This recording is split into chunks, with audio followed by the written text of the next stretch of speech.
to be with my three good companions, just my rifle, pony and me. Je suis sûr que là, déjà sur ça, on pourrait faire 2-3 heures d'émission là-dessus. Bon, vous le connaissez, hein, il était déjà venu il y a quelques semaines de cela avec d'autres, un confrère pour parler de Adam Curtis. C'est Jérôme Dittmar, que nous saluons, un bouquin qui est sorti chez Façonnage Édition, c'était sur Adam Curtis. Il y avait d'autres collaborateurs, bien évidemment, et Jean-Jacques Goldberg en faisait partie. Et il revient aujourd'hui à ma demande en même temps, parce que moi, j'ai connu Jean-Jacques Goldberg en tant que critique de cinéma pour les Inrocks il y a un certain temps, on va dire ça comme ça, pour ne pas fâcher. Ça fait 15 ans. Voilà, on fait partie de la même génération, donc c'est comme ça que je t'ai connu, mais il était aussi cinéaste. Et là, aujourd'hui, tiens, ça peut être intéressant, cette première question, peut-être. D'ici quelques secondes, je vais te la poser, cette première question. Mais en tout cas, tu es là parce que tu es cinéaste, et ton film le plus récent s'appelle Dilemme, Dilemme. C'est un moyen-métrage qui est passé sur France Télévisions et qui était en replay pendant 7 jours, qui est passé début juin, si je ne me trompe pas, le 4 juin. Voilà, exactement. Un moyen-métrage avec Julia Faure et Vincent Macken sur fond de complotisme et tout, mais ça, on va en parler aussi, bien évidemment. Et puis, on va parler aussi de tes autres films parce qu'il y a pas mal de connexions. Ce film-là était aussi au festival, que je ne dise pas de bêtises, Côté Court à Pantin. Et d'ailleurs, tu as reçu, il y a eu un prix SACEM de la meilleure création musicale qui a été remis à Chassol et Jean-François Prigent pour Dilemme, Dilemme. Voilà, ça, c'était important. Et puis, tu es aussi en parallèle, alors moins critique de cinéma, mais encore un peu pour les Inrocks, et journaliste pour d'autres titres français. Première question, d'habitude, je demande comment va mon invité, mais là, non. Moi, j'ai l'impression que quand on est critique de cinéma, même si on fait après des films, j'invente rien, hein, je reprends le terme de Godard. Hein. Est-ce que toi, est-ce que tu as cette impression que même en faisant des films, tu as toujours ce côté critique de cinéma? Est-ce que c'est quelque chose qui est collé à toi et qui ne pourra jamais sortir? Ouais, bien sûr. Bien sûr, quelle vaste question pour commencer. Merci Samir, bonjour à tous. Critique de cinéma. C'est pas anodin, hein, cette question, elle n'est pas anodine, pardon, parce que ça va aussi. Je te pose cette question parce que j'ai pu voir tous tes films et voilà. Donc c'est pour ça que je te pose cette question. Mais je t'en prie. Mais je crois que je suis autant critique de cinéma dans mes films que cinéaste dans mes critiques, enfin peut-être. Les deux pratiques sont hyper liées en fait. Pour moi, ça a toujours été le cas. Tout le monde peut être critique. Tout le monde est critique de cinéma. Au fond, la différence, c'est est-ce qu'on est payé pour le faire? Est-ce que c'est professionnel? C'est vrai que c'est quand même assez déterminant. Aujourd'hui, je suis toujours critique de cinéma, mais ça ne représente plus qu'une minorité de mon temps et donc de mon argent, logiquement. Mais quand je vois un film, j'ai toujours des réflexes de critique de cinéma, même si je n'écris pas dessus. Et je pense que ce sera toujours le cas. Tous les critiques de cinéma qui sont passés à la réalisation, et ils sont nombreux en France, en général, arrêtent la critique professionnelle lorsqu'ils, comme on dit, passent au long métrage, ce qui n'est pas encore mon cas. J'ai fait des courts métrages et des documentaires, et un moyen métrage de fiction en l'occurrence. Et des clips aussi. Et des clips aussi, voilà.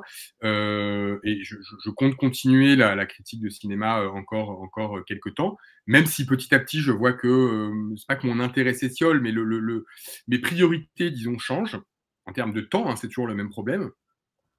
Mais je continue à être critique de cinéma, à être obsédé par ça.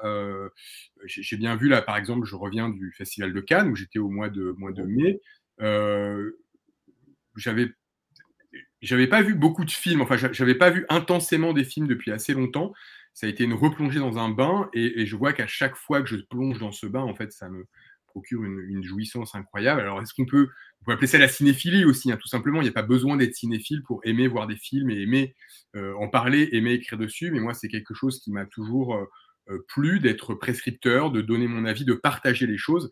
Et je pense que ça ne cessera pas quand je serai critique de film. Alors, je le ferai différemment, mais quand je serai cinéaste, enfin, quand je serai à plein temps cinéaste. Ouais. Mais je te posais cette question parce que, en ayant vu tes clips, en ayant vu la fiction, le documentaire, en citant comme ça pêle-mêle, mais j'ai l'impression aussi, il y a ce documentaire aussi que tu as fait sur Joe D'Apato. D'ailleurs, il faut rendre à César ce qui appartient à César. Je crois que tu as été l'un des premiers à dire attention, c'est pas des rigolos, ils sont très sérieux. Et alors on a oublié qu'à l'époque, c'était pas des films qui étaient montrés dans 550 salles de cinéma en France, au contraire même. Donc là, pour ça, j'ai envie de te dire merci parce que c'est important aussi. Je referme la parenthèse. Mais j'ai l'impression aussi que dans tous ces films-là, il y a des moments comme ça, des moments, c'est par fulgurance, ou parfois c'est même verbalisé, ou alors on entend une musique. Il y a des motifs qui sont liés à une histoire du cinéma qui est la tienne. Et je ne pense pas que tu sois le genre de cinéaste à être, comment dire, dans le discours par rapport à l'histoire du cinéma, mais plutôt dans une forme de jeu, comme ça, de piste ludique. Et je trouve ça, et c'est pour ça que je posais la question liée à la critique de cinéma. En fait, j'ai l'impression qu'il y a certains moments dans tes films, tu les penses comme si c'était des images marquantes ou des sons marquants, tu vois. Et ça m'intéresse parce que j'en apprends un peu plus sur comment toi tu te situes dans ton histoire du cinéma. Le dernier, la Dilemme, bon, bah, il y a c'est des motifs, hein, c'est pas des. Je dis pas que c'est un aspect de ta mise en scène. Ce sont juste des motifs. Et je voulais savoir si, et puis ensuite on ira directement dans l'intériorité du film, je voulais savoir si c'est quelque chose qui peut-être, parfois, peut t'accompagner aussi lorsque tu écris, que ce soit un court-métrage ou le moyen-métrage, voire même un clip ou le documentaire. Est-ce qu'il y a de cela, ton rapport à l'histoire du cinéma? Est-ce que tu as des exemples de ce que tu cites, ou un exemple Ah selon oui, bien sûr. Alors, je vais te le dire. Il y a le Ouais. film Far From Manhattan, Ouais. où il y a. Alors, après, ça, c'est des choses qu'on ressent. C'est peut-être que c'est faux, mais c'est pas. Bon, en même temps, c'est pas très grave. Il y a des moments comme ça où il y a ce personnage féminin, où j'ai l'impression de voir une espèce de motif de personnage à la Gene Seberg et qui ensuite se transforme en mettant cette perruque à la Wong Kar-wai. Et je me dis, c'est beau, c'est très beau, mais c'est très beau, mais je passe à autre chose. Et je trouve je trouve que c'est beaucoup plus fort quand on distille comme ça le rapport au cinéma que lorsque c'est très discursif. Allez, je vais me faire des ennemis, mais c'est pas grave. Comme La Nuit américaine de Truffaut, par exemple, tu vois, où, voilà, il a été beaucoup plus subtil ailleurs que dans ce film-là, me concernant. C'est un de mes films préférés. Ouais, non, mais je sais que ça va être la bagarre. Donc, c'est un film que j'aime. J'adore La Nuit américaine. Non, mais c'est un film que j'aime un an sur deux, en fait. Tu vois, c'est amour-haine avec La Nuit américaine. Mais j'ai fait exprès de citer ce film. Mais voilà, donc c'est par rapport à ça. Qu'est-ce que tu en penses? En fait, j'aime beaucoup, effectivement, être ludique. Donc, je me reconnais complètement dans ce que tu as dit, un rapport ludique aux images, un rapport ludique à l'histoire du cinéma, à la cinéphilie. Et pareil, pour raccrocher ce que tu as dit, raccrocher le wagon à Pato, où tu disais, attention, c'est pas que des rigolos, c'est des gens sérieux. En fait, c'est toujours cette tension entre la légèreté et le sérieux qui m'intéresse, c'est-à-dire que prendre au sérieux des choses pas forcément sérieuses, sans se prendre au sérieux. Alors, ça fait beaucoup de sérieux dans la phrase, mais ce que je veux dire, c'est essayer de rester léger tout en ne prenant pas de haut des objets, on peut dire pop, ou des objets qui sont pas anoblis par l'histoire du cinéma, et les mettre à égalité avec des objets au contraire déjà très nobles, très très très reconnus par la cinéphilie, parce que j'aime aussi ça en fait. Je fais pas partie de ces gens qui considèrent qu'au-delà de la pop culture, il n'y a rien. Voilà. Oui, j'aime Godard, j'aime la Nouvelle Vague, je pense que c'est ce qu'il y a eu de mieux dans l'histoire du cinéma français, etc. Mais ce que je trouve très beau, enfin ce que je retire de la Nouvelle Vague, c'est aussi une capacité à ne pas trop se prendre au sérieux, en tout cas pas systématiquement. Et si on veut, on peut. Enfin, les cinéastes de la Nouvelle Vague ont aussi montré qu'ils étaient capables de le faire. Je pense notamment à Godard. On se réfère trop souvent à sa période pop années 60, en oubliant que ses films suivants, parfois catalogués comme étant chiants, en fait, sont magnifiques. Et moi, je déteste les gens qui considèrent que seul le Godard des années 60 serait intéressant et qu'après, il s'est perdu dans des considérations politiques ennuyeuses. Pas du tout. C'est pas ce que je veux dire. Voilà. Mais dans mes films, oui, j'essaie de retrouver une enfance, un état d'enfance qui est le même que quand je suis face à un film. En tant que critique, quand je regarde un film, je n'écris pas ma critique pendant le film. J'essaie d'oublier que je suis critique pendant l'heure et demie ou les 2 heures ou plus, les 4 heures de la projection. Et ce n'est qu'ensuite, une fois sorti du film, que le travail critique se fait, mais pas pendant. J'ai besoin d'être un peu vierge, d'être un peu, oui, d'avoir ce rapport enfantin encore aux images. On pose souvent la question aux critiques, mais attendez, depuis que tu es critique, comment tu fais quand même pour pas te prendre la tête devant les films? C'est pas trop chiant d'avoir plein de grilles analytiques? En fait, j'ai pas du tout ces grilles analytiques pendant la projection, elles viennent après. Et quand je fais des films, c'est le même mouvement, c'est-à-dire que la théorie, j'ai pas besoin de me forcer pour qu'elle soit là quand j'écris un scénario. C'est-à-dire que je pense à des choses théoriques, j'ai plein de références qui me viennent, c'est ma façon naturelle d'opérer.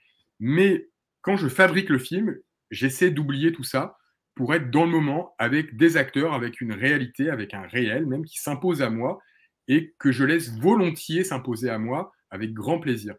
Et voilà, et je crois que c'est cette tension que je recherche entre quelque chose de très maîtrisé, conscient, historicisé, et quelque chose de frais, d'immédiat, de ludique.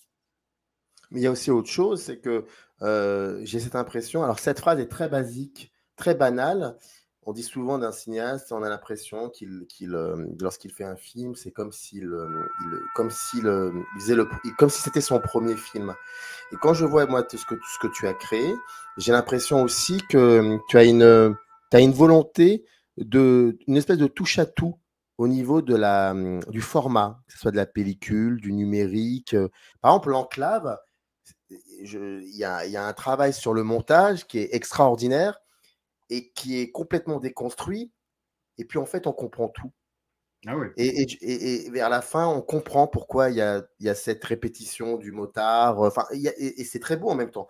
Et je me suis dit, et en voyant les autres films aussi que tu as fait, l'utilisation de la Super 8, le fait d'utiliser un moment le muet dans Far From Manhattan, par exemple, plein de choses comme ça. Même le petit film d'animation numérique, à un moment. Exactement. Et je me dis, ça a toujours été là, finalement, te concernant, le fait de se dire quelles sont les déclinaisons possibles, inimaginables que peuvent me donner n'importe quel format de cinéma, que ce soit la pellicule. Voilà, il y a de cela, j'ai l'impression. Même dans le dernier, d'ailleurs, on va en parler dans quelques secondes. Ben, en fait, il n'y a que le 35 mm, évidemment le 70 mm, mais que j'ai jamais essayé. Sinon, je me suis frotté à tous les formats. Parce que pour moi, le court-métrage, c'est vraiment un espace d'expérimentation. Si on n'expérimente pas à cet endroit, on ne le fera jamais. Il n'y a pas de pression financière sur un court-métrage. Et donc, moi, je me suis beaucoup amusé pendant ces un peu moins de 15 années où j'ai commencé à faire des courts-métrages. Enfin, on est en 2023, ouais, 2008, c'est effectivement l'Enclave, c'est un film de 2008, donc ça fait 15 ans que je fais des courts-métrages, et j'ai eu à cœur pendant ces années de formation d'essayer un maximum de choses, de jouer avec les formats, de jouer avec la pellicule versus le numérique. Même, je peux te dire, le premier film que j'ai réalisé, donc l'Enclave, il y avait en fait, j'ai répondu à un concours de scénario pour faire ce film. À cette époque-là, je ne me voyais pas du tout cinéaste. J'étais dans une école de commerce où je m'ennuyais mortellement dans l'idée d'être producteur de cinéma. Et je m'accrochais à cette idée je vais faire des films, mais je ne suis pas un artiste, mais au moins, je suis au bon endroit pour apprendre comment financer des films, comment les fabriquer sans être un artiste. Et j'ai répondu à un concours de scénario qui était lancé par des gens d'une autre école de commerce, qui était l'ESSEC, qui faisait un concours à l'époque qui s'appelait Nouveau Cinéma.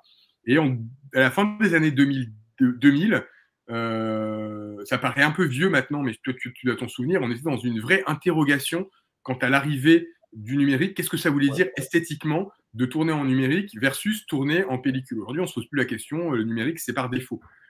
Et donc, dans les termes de ce concours, il y avait « Écrivez un film en numérique en justifiant pourquoi il doit être en numérique et pas autrement ». Et moi, j'ai tordu la commande en disant j'ai envie de faire un film en numérique, mais où il y a aussi de la pellicule, et de confronter les deux régimes, et d'imaginer ce film où il y a deux espaces, un qui est numérique, un qui est en pellicule, Super 16, et de les monter alternativement et de raconter une histoire avec ça, qui était l'histoire d'un migrant à Ceuta et Melilla, qui essaie de passer la fameuse gris qui a été érigé par l'Espagne et l'Union européenne, dont cette enclave du Maroc. Le film s'appelle L'Enclave, et on est dans un petit village un peu vieillot, filmé en pellicule, une petite rue de western occidental presque, et de l'autre côté, une forêt avec des gens qui s'agglutinent, qui arrivent et qui essaient d'escalader une grille qu'on ne voit jamais, si ce n'est dans un travelling horizontal qui lie comme une bouture ou comme une couture ces deux régimes d'images qui ne se parlaient pas. Ça, c'était le projet très théorique, en fait, que j'ai expérimenté. Et à chacun de mes films, ensuite, j'ai eu à cœur de garder ce principe, d'essayer des choses, de tester des formats, du Super 8 dans des clips, Far From Manhattan, tu l'as dit, voilà, et jusqu'au dernier, où j'ai encore continué, cette fois-ci en expérimentant des choses que je n'avais jamais faites, qui étaient tout bêtement la direction d'acteur et l'écriture de dialogue. Et essayer de tirer ça au maximum et de faire un film vraiment long avec beaucoup de dialogue dans un espace clos où l'enjeu pour moi serait de me confronter à ce que j'avais toujours évité inconsciemment de faire, c'était des chants contre chants. Voilà, c'est ça. Dans tous mes films, et je m'en suis rendu compte au moment où j'ai conçu Dilemme, c'est que j'avais jamais filmé de chant contre chant, et c'est vraiment le motif de mise en scène de base du cinéma, et du cinéma que j'aime, qui est la comédie en plus. Et j'avais toujours tenu ça à distance, et j'avais un rapport aussi très distant aux comédiens qui me faisait un peu peur, pour être honnête. J'avais l'impression que c'était pas pour moi, les comédiens. Donc je me suis dit, tu vas écrire un film, tu vas te forcer à écrire un film pour faire des dialogues, des chants contre chants, et de diriger vraiment des comédiens expérimentés, enfin relativement expérimentés. Mais c'est ça. Mais alors, comment fait-on? Est-ce que par rapport à ce chant contre chant qui est l'ennemi numéro un, ça c'est quelque chose. Mais en même temps, il y a des films, et tu le sais, tu as parlé de comédie, donc les comédies américaines, ils avaient 30, 40, sophistiqués, je ne sais quoi. Quand on voit ces chants contre chants, finalement, c'est faux. C'est un seul plan, et ils ont une manière de regarder. Et quand tu t'attaques à ça, est-ce que tu te dis, ça peut fonctionner si dans mes dialogues, il y a aussi des choses que je connais? Je pense, enfin, ça parle de Bowie, ça parle de Kanye West, ce sont des choses quand même qui t'accompagnent, quoi, que ça te guide. Et tu te dis donc à ce moment-là, peut-être que si je leur fais dire des choses que je connais, dont je suis sensible, le découpage à ce moment-là sera peut-être plus simple. Non, je me dis pas ça. Je me dis pas ça pour une raison de découpage, de simplisme de découpage en tout cas. Enfin, j'ai essayé de faire en sorte que le découpage soit pas trop simple, tout en m'offrant de la latitude pour laisser les acteurs déployer leur jeu, et notamment pour laisser Vincent Macaigne déployer un jeu qui n'est pas réglé comme une horloge. Et Vincent, qui est vraiment génial, il s'épanouit lorsqu'il peut faire des très longues prises. Voilà, donc on ne peut pas lui dire tu joues tel bout de dialogue entre voilà, entre là et là, ça fait 10 lignes et je veux que tu fasses ce dialogue en moins de 30 secondes. On ne peut pas lui dire ça. On peut lui dire voilà, il y a une scène, une situation, joue là. Là où Julia Ford, qui est aussi une très grande actrice, elle a ce style plus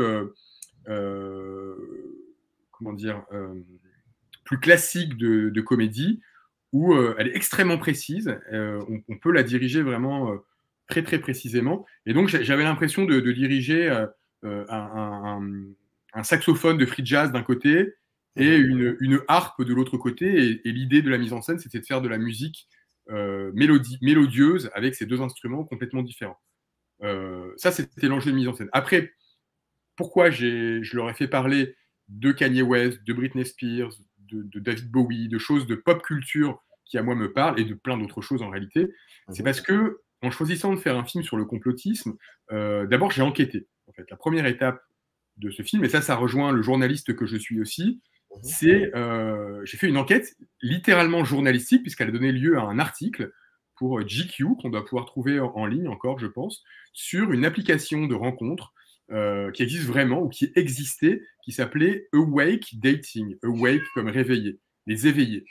Et cette application, circa 2017-2018, opérait, fonctionnait et servait aux complotistes de Tinder pour trouver l'âme sœur. Bonjour le chat, qui miaule si vous l'entendez.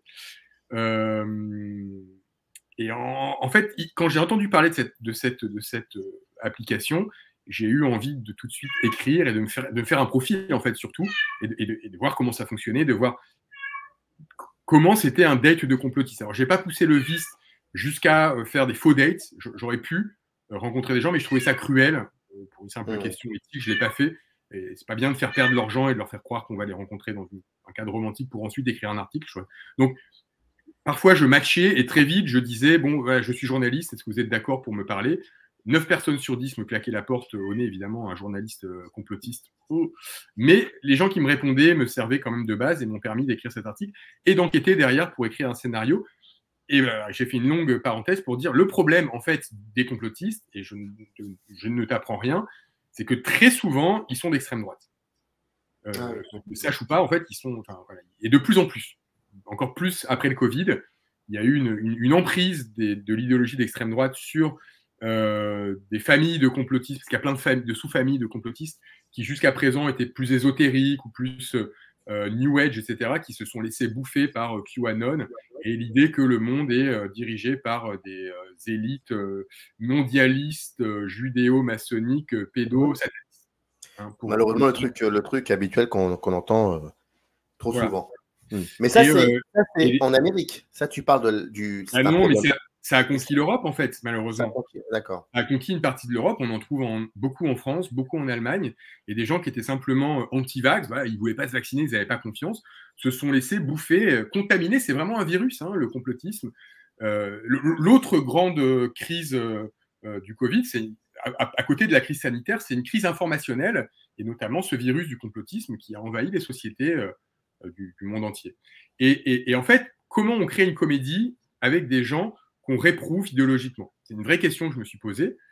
Et j'y ai répondu, j'ai un peu esquivé en me disant, bon, là, je fais un court-métrage, je ne fais pas un long-métrage, ce serait différent si je faisais un long-métrage, et je pense que j'en ferai un sur le sujet, mais là, je ne pouvais pas envisager en si peu de temps et dans une situation aussi simple, un tête-à-tête, un date. Je ne pouvais pas envisager d'avoir des personnages que je déteste, en fait. Il fallait que je les aime. C'était ça le pari. Et pour les aimer, il fallait que je les ramène à des théories qui, moi, me parlent. Et n'étant pas du tout complotiste, mais en ayant l'esprit un peu paranoïaque, et surtout, le truc des complotistes, c'est qu'ils aiment... En fait, pour moi, la définition du complotisme, c'est de relier des points qui ne devraient pas être reliés. C'est de tracer des traits entre des points séparés, trop éloignés, et d'imaginer qu'il y a un lien de cause à effet, alors qu'en fait, c'est le chaos. C'est de ne pas accepter que le monde est fondamentalement bordélique, et d'imaginer que tout a un sens, et que tout s'organise dans un écheveau très complexe, dirigé comme des puppet masters, comme ça, par des entités obscures et lointaines qui nous gouvernent tous. Et moi, j'aime bien relier les points, c'est même l'objet de la critique, en fait, de faire des liens entre ce qu'il ne devrait pas en avoir. C'est « Ah, mais attends, ce film, en fait, il parle de ça, tada. » Donc, j'ai cet esprit-là, mais j'ai essayé de l'appliquer dans mon film à des choses légères, drôles, des questions de pop culture. Est-ce que David Bowie est encore vivant? Est-ce que Kanye West est l'héritier de David Bowie? Est-ce que le CERN a créé un trou noir qui a fait basculer notre univers dans un autre, etc. Toutes questions qui m'obsèdent, mais qui ne sont pas très dangereuses politiquement, et qui m'ont permis, en les inculquant à mes personnages, de les aimer tout simplement et de les suivre dans leur délire jusqu'au bout. Parce que pour moi, quand on filme les fous, c'est une question de morale, il faut être avec eux jusqu'au bout. Voilà, c'est le cinéma pour moi, c'est croire dans les fous, croire dans la folie et incarner leur folie à l'écran. Ça, c'est quelque chose qui me tient vraiment à cœur. Mais pour ce faire, il fallait que leur folie ne soit pas dégueulasse idéologiquement. C'est le fameux faire un film avec et non pas sur des personnages, mais avec des personnages. Exactement. Est-ce que tu te sentais plus à l'aise quand tu as écrit cette histoire d'intégrer tes personnages dans un endroit, dans un huis clos? Chose que tu as déjà fait un peu dans tes... Est-ce que ça te permet peut-être de moins te disperser? J'ai fait que des huis clos, hein, pratiquement, en fait. Ouais. C'est marrant, c'est pas volontaire, mais je me rends compte que pratiquement tous mes films, même Flèche Memory, c'est un huis clos dans une tête, en fait, dans un cerveau. Far From Manhattan, elle sort pas de son appartement. L'enclave, c'est aussi une sorte de huis clos. On est dans une enclave et dans un territoire fort clos. Flesh Memory, c'est évidemment un huis clos. On est avec cette cam girl qui ne sort pas de chez elle. Et Dilemme, à nouveau, c'était un huis clos. Je ne sais pas pourquoi je fais des huis clos. Je pense que je finirai par en sortir. Enfin, mes prochains projets, d'ailleurs, de long métrage ne sont pas des huis clos. Pas du tout, même. Mais pourquoi je fais ça? Parce qu'il y a une simplicité, en fait, quand on fait un court métrage. Un huis clos, j'aime bien l'idée d'unité de temps, de lieu, d'action. C'est un principe qui m'a toujours séduit. J'ai pas peur de la théâtralité, et je ne crois pas faire du théâtre filmé du tout. Et je pense que le cinéma offre beaucoup de moyens pour éviter de faire du théâtre filmé. Donc c'est quelque chose qui m'attire, même dans mes goûts, dans les films que j'aime. Rio Bravo, qui est un film qui mais oui, mais j'allais y venir, en fait. Un huis clos, en fait, quasiment un huis clos. Exactement. Exactement. Et est-ce que c'est quelque chose, quand tu écris Dilemme, tu y penses à ça, à cette manière de travailler aussi sur la durée? C'est ça qui peut être impressionnant dans ton film, parce que il est vrai qu'aujourd'hui, et surtout dans le moyen métrage, il est vrai qu'aujourd'hui, c'est peut-être quelque chose qui devient secondaire, le fait de laisser le temps au spectateur de se réapproprier ses personnages, leurs dialogues, l'ambiance, et d'avoir peut-être l'outrecuidance aussi de se dire, tiens, passons un peu plus de temps avec eux. Et il y a de cela dans Dilemme, j'ai cette sensation-là, en tout cas. Par rapport à la durée sur Dilemme, bon, d'abord, je réponds par rapport à Hawks, en fait, j'y pense tout le temps et jamais. Enfin, c'est-à-dire, j'essaie de pas conscientiser trop, parce que c'est trop intimidant, en fait, Howard Hawks. En même temps, oui, j'ai revu des chants contre chants de La Dame du Vendredi, et j'ai demandé à Julia Ford de revoir aussi La Dame de Vendredi avant de commencer le film, parce que ça me paraissait intéressant en termes de découpage et de rythme de comédie. Mais par rapport à la durée, pour être honnête avec toi, je ne pensais pas faire un moyen métrage au départ. Mon scénario, c'est une 20aine de pages, donc en général, on dit 1 minute par page. Donc, je pensais faire un film de 20 minutes. Et sauf qu'en fait, avec les comédiens que j'ai choisis, c'est pas 1 minute par page, c'était plutôt 2 minutes par page. C'est comme ça. C'est le rythme qui s'est décidé au tournage. Et encore une fois, n'ayant pas de pression commerciale, j'ai décidé de respecter ce rythme au tournage et de le respecter surtout au montage, et de ne pas trop couper. Et ça a été un vrai débat au moment du montage. La durée, ça fait très peur aux producteurs, notamment, qui pensent que si ton film fait plus de 30 minutes, il va être difficile à diffuser en festival. Et c'est pas faux, il y a moins de festivals qui le prennent. Mais j'ai assumé cette durée et je l'ai défendue, et je ne le regrette pas, parce que avec mon monteur que je nomme, qui s'appelle Laurent Sénéchal, et qui est aussi le monteur de Arthur Harari et de Justine Trier, c'est un monteur fabuleux. Avec Laurent, on s'est rendu compte que quand on coupait trop et qu'on laissait pas certaines durées, en fait, on perdait le lien avec les personnages. Et les dialogues de ce film sont très logiques. En fait, on passe de A à B, de B à C, de C à D, de façon logique, parce que dans leur tête à eux, c'est très logique. Et les complotistes, à mon sens, sont des gens extrêmement logiques, mais qui partent d'un point de départ erroné. On le voit par exemple dans un super film, si on veut comprendre le complotisme, qui est Flat Earth, sur Netflix. C'est un documentaire sur les platistes, les gens qui croient que la Terre est plate. Et on se rend compte qu'ils ont un esprit scientifique, mais à mauvais escient. Ils respectent la méthode scientifique qu'à moitié, là où la méthode scientifique nous dit, quand une expérience rate, on l'accepte, et on se dit qu'on s'est trompé, et on recommence, et on repart sur des hypothèses nouvelles. Les complotistes, quand une expérience rate, ils remettent en cause non pas leur expérience, mais le monde autour d'eux. Mais il y a une logique au départ. Et cette logique, je l'ai inculquée dans le scénario, dans les dialogues de mes personnages, et ensuite, au montage, si je cassais cette logique en raccourcissant des dialogues, en enlevant trop, eh bien, à la fin, j'avais un film où j'étais face à des idiots, des gens rigolos, loufoques, qui disaient n'importe quoi, alors que je crois qu'en l'état, ils ne disent pas n'importe quoi, en fait. On peut juger, effectivement, ils sont loufoques, leurs croyances sont loufoques. Mais la croyance selon laquelle David Bowie est vivante, elle est logique dans le film. Elle a un sens. Et ça demande du temps. Donc, ça demande effectivement de longues minutes où Vincent Naquet nous explique sa théorie, qui est la mienne en fait. Pour moi, c'était important de les suivre, encore une fois, jusqu'au bout, de ne pas les prendre de haut. Ça fait partie de la même idée que je te disais tout à l'heure, d'être avec eux jusqu'au bout, dans leur loufoquerie, mais en les prenant au sérieux. Prendre au sérieux les gens, les rigolos, en fait, on en revient là. Prendre au sérieux les rigolos.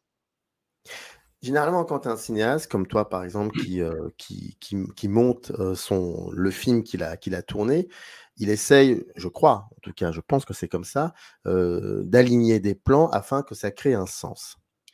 Est-ce que tes personnages dans ce film-là, eux, ils ont tellement d'images, chaque image a un sens, qu'ils essayent de les relier, mais en fait ça donne un contresens. Est-ce que c'est le rapport à l'image finalement aussi?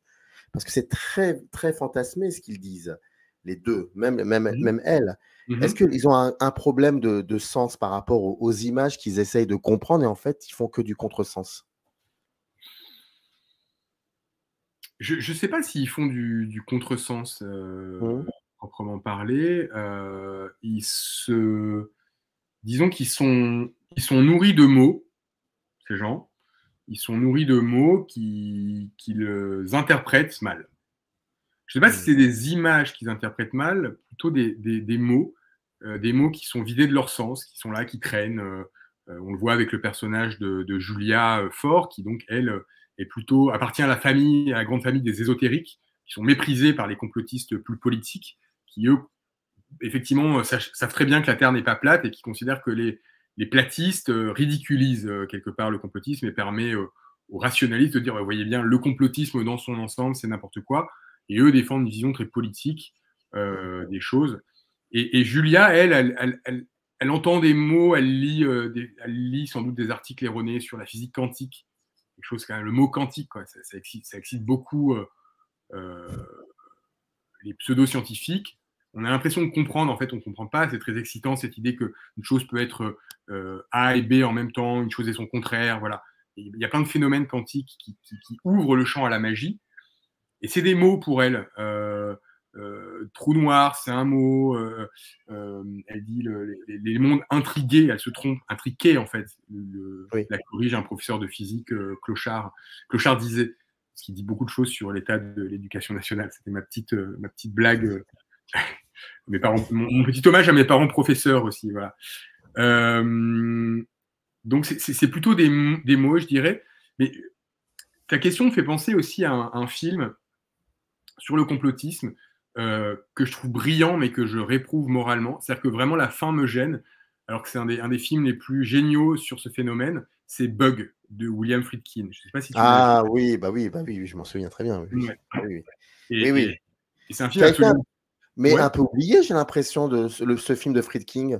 Bah, je te parle pas dans le milieu très cinéphile. Ouais, effectivement, c'est un film de 2006 dont on ne parle pas souvent. Je pensais qu'on en parlerait plus, moi, et on m'en parle pas, alors que ça a été un film vraiment important dans la préparation de Dilemme, que j'ai revu et que j'ai analysé. Et ce qui me gêne vraiment dans Bug, c'est qu'il ne va pas jusqu'au bout, il ne les suit pas, en fait. Il ne les suit pas, il les dénonce, ces personnages. Et Après, c'est Friedkin un peu. Je veux dire, bon, voilà, c'est un misanthrope, Friedkin, évidemment. Ouais. Je ne le suis pas. Bon. Mais le film, quand même, est très précis et très retors sur la monstration de ce qu'est un virus complotiste et qui se nourrit de fausses idées. Alors peut-être de fausses images aussi, je ne l'avais pas vu comme ça, mais comment on en arrive à forger comme ça un esprit paranoïaque à partir d'éléments épars qu'on regroupe et de mauvaises interprétations du réel.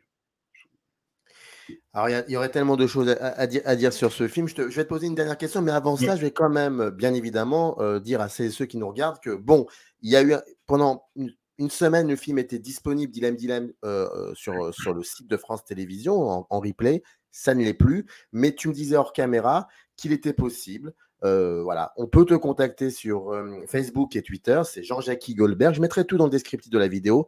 Et bien évidemment, tu es prêt à envoyer un lien. Gentiment, je vous fournirai un moyen légal de voir le film. Voilà. Voilà, ça, c'est important et c'est très, très sympathique de ta part. Alors, une La des moindre premières, des choses.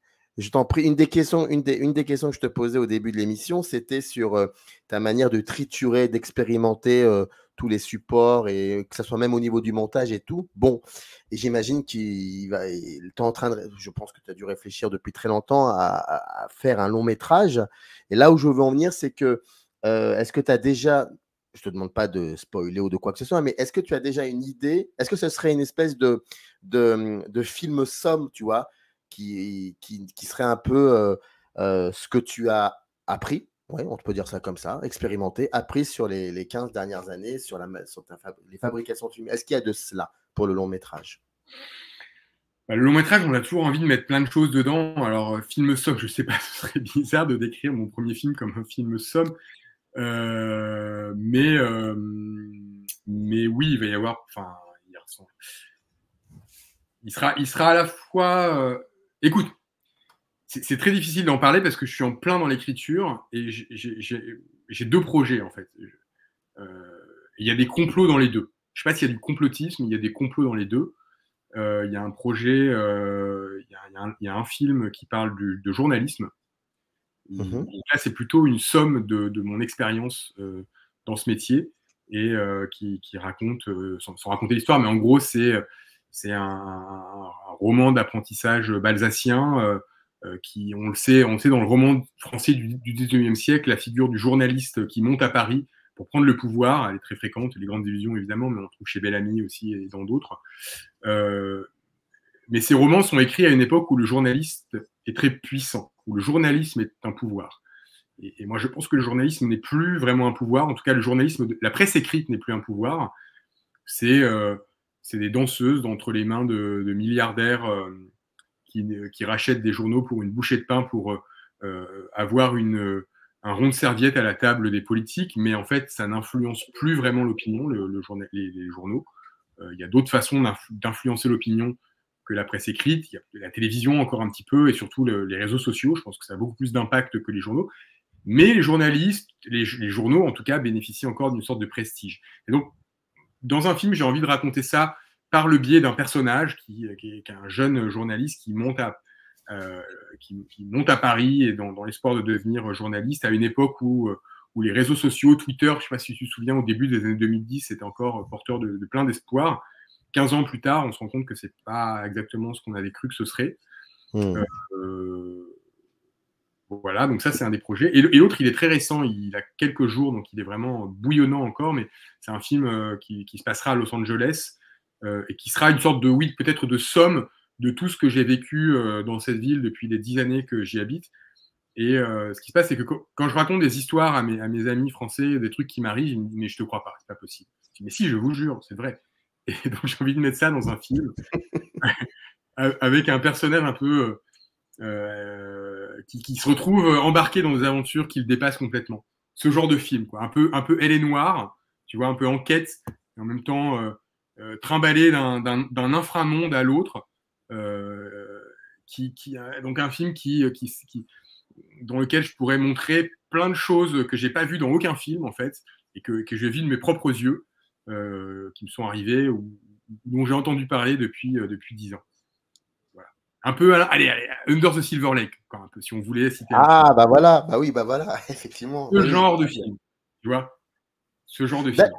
D'ailleurs, par contre, dans Dilemme, il y a un des clients de ce restaurant qui lit un livre. Il lit quoi? Il lit du Balzac? Il y a 2 livres, Il bien y a 2 vu. livres. Il y en Mais a j'ai un, pas très bien. il y en a un qui lit Le Père Goriot. Alors en fait, je voulais qu'il lise L'Histoire des Voilà. 13. Ah En bah vrai, oui. je voulais qu'il lise L'Histoire des 13, qui est probablement le premier roman complotiste écrit par Balzac, dont d'ailleurs ce génie de Jacques Rivette a tiré Out One. Exactement. Voilà, le premier roman complotiste, et je ne sais pas si c'est le premier, mais en tout cas c'est un trait marquant. Et l'autre, c'est La Femme en rouge qui lit Ubik de Philippe Cadic. Voilà. D'accord. Ouais, ça c'est voilà, exactement. Autre romancier éminemment complotiste. Bon, bah, on va te laisser tranquille parce qu'il faut que tu as des scénarios à écrire en tout cas.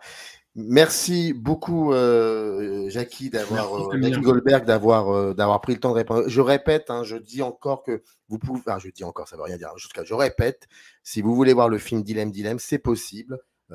Twitter, Facebook, Jean-Jackie Goldberg. Je vais tout mettre dans le descriptif de cette vidéo. Jean-Jackie sur Twitter. Voilà. Jean-Jackie Goldberg sur Facebook.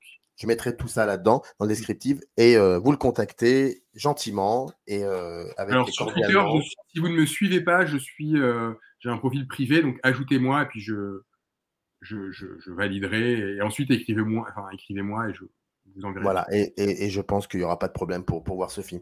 Merci à toi, c'était un plaisir, et puis à très vite, comme on dit. Merci infiniment pour cette invitation et merci de m'avoir autant parlé de mise en scène, ça fait plaisir. On n'a pas souvent l'occasion de parler de la mise en scène des courts-métrages, donc je suis très heureux d'avoir pu le faire ici. Eh ben, ce serait un comble quand même pour un critique de cinéma qui parle à un autre critique de cinéma de ne pas parler de mise en scène. Franchement, ce serait insultant. Donc, merci à toi, merci beaucoup. À bientôt. À très vite, générique. In the canyon, that's where I long to be, with my 3 good companions, just my rifle, pony and me.